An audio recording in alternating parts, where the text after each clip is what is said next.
Bienvenidos a un nuevo vídeo del canal de piezas. Bien, voy a hacer un vídeo corto, pero que me parece muy interesante respondiendo a una pregunta que me habéis dejado, aunque esta misma pregunta me la habéis dejado ya varias personas. Parece que cada vez me la ponéis más, preguntáis más por esto.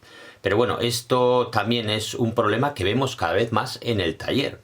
A ver, buenos días. Quería saber si las mangueras de vacío que salen de las electroválvulas tienen que tener un orden al ponerlas en el motor. A ver, por supuesto que llevan un orden. Como digo, esto lo vemos cada vez más, ya sea entre particulares, pues que cambiéis piezas, porque tenéis máquinas de diagnosis, pero luego no sabéis poner las mangueras, como incluso entre profesionales que también se equivocan y ponen las mangueras al revés, ¿vale? Os explico. Esto es una electroválvula de turbo, ¿vale? Hay de diferentes tipos, también hay electroválvulas de EGR. Bueno, en las electroválvulas tenemos aquí, ¿veis? Tres orificios, tres tubos. Entonces hay algunas que solo llevan dos, ¿vale? Pero el tercero, aunque no se vea, también está incluido. En el de abajo normalmente pone VAC, VAC. Esta es la que comunica con la bomba de vacío.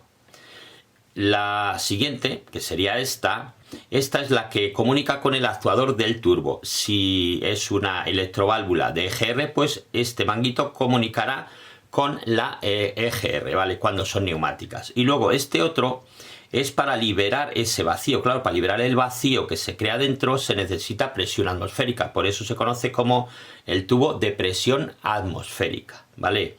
Esto es igual en todas las electroválvulas. Aquí, como digo, en algunos no se ve porque viene tapado por un filtro, viene aquí o viene en la parte de arriba o en otro lado, ¿vale? Pero cuando llevan tubo, el manguito llega hacia el filtro del aire, porque hay que impedir que por este manguito entre aire del exterior que pueda estar contaminado, le entre suciedad y se estropea la electroválvula. Por eso cuando vienen abiertos normalmente van al filtro del aire, ¿vale? Ya digo que muchos no se ve porque llevan un filtro aquí y lo tapan, ¿vale?